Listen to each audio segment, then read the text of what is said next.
Here we go, slate and...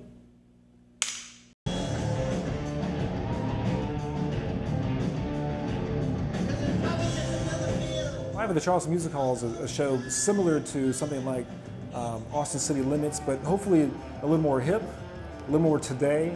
And Charleston has such an incredible, vibrant music scene and a diversity of type of genres, and we're just trying to take really good advantage of that and really showcase it to the state and then later on to national PBS.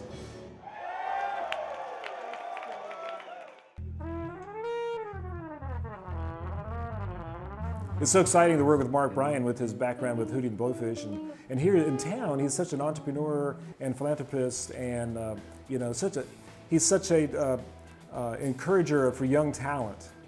He knows what it takes to do the show, and so we work together to give the professionals on the show the freedom to do their incredible work. We have a ton of talent, world-class talent right here in this market, and so I think not only can we bring national acts in to expose this venue and this market, but we can also take local acts that are world-class, put them on this show and expose them from out of this market to the world.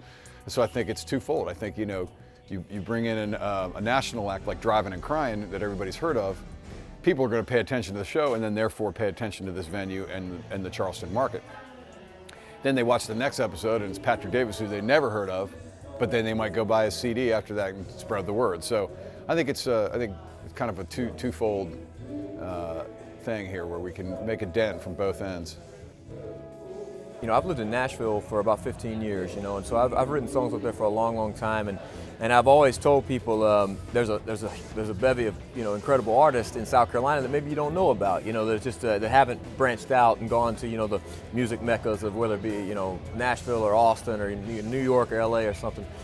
So I think this is a great opportunity to showcase some of that talent for sure. You of course want the people back home to kind of to know who you are and be excited about what you do, and so it's that's quite a privilege to be able to be a part of something like this. And also this is the first season this is happening, and it's kind of I feel like the entire mark and the entire community that's associated with this, all the sponsors and ETV and PBS, all of that is really you can feel it, kind of like you can feel a groundswell of kind of like support coming, because I think people have seen it. This is a beautiful venue. Charleston's one of the best destinations in the world, and it basically it definitely showcases South Carolina.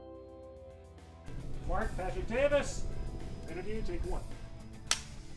I think once we see season one, you'll see there's like a nice sort of a feature to this show where we're getting these artists to talk about stuff that you're not going to hear on an average everyday basis. I'm able to bring a unique perspective to that, not only from having experience myself, being a musician, a touring musician, but also I'm a fan. I'm a big fan of music and a lot of these acts that are coming in. So I'm able to ask questions from the standpoint of having experience, but also being a fan, and I think I'm able to ask certain questions that other people might not be able to ask, and I'm able to get the artists to provide some information they wouldn't normally in a normal conversation. I'm able to get them to talk about things that you might not hear just in a normal interview or something. I hope that brings something unique to this show. Well, one of the things that really lights me up is to see people passionate about what they do. And if you've ever seen Mark Bryan perform, he's incredibly passionate about what he does.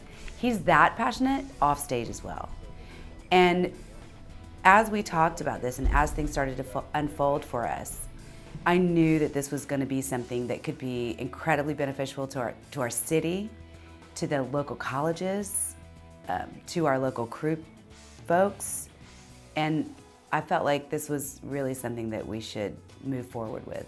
It definitely takes a village for this show to run smoothly. Our director, Tim Fennell, handles the production crew, which has been a godsend. One of the most fulfilling parts of my job now is mentoring our youth. We work with 3 different colleges, College of Charleston, Trident Technical College, and the University of South Carolina, and their internship programs. They come in and do everything from our marketing to production. They're behind cameras. They sit in as the artists so that we can do lighting and sound. It's really cool. you know, we've definitely busted our butt for 5 years, so we've achieved something at this point. I'd like to see it keep rolling. I mean, how old is Austin City Limits now? Like 25 years or something, right? Maybe more, 30 years or something. So it'd be great to have that kind of success with it, that kind of track record. Ladies and gentlemen, Patrick Davis and his Midnight Choir.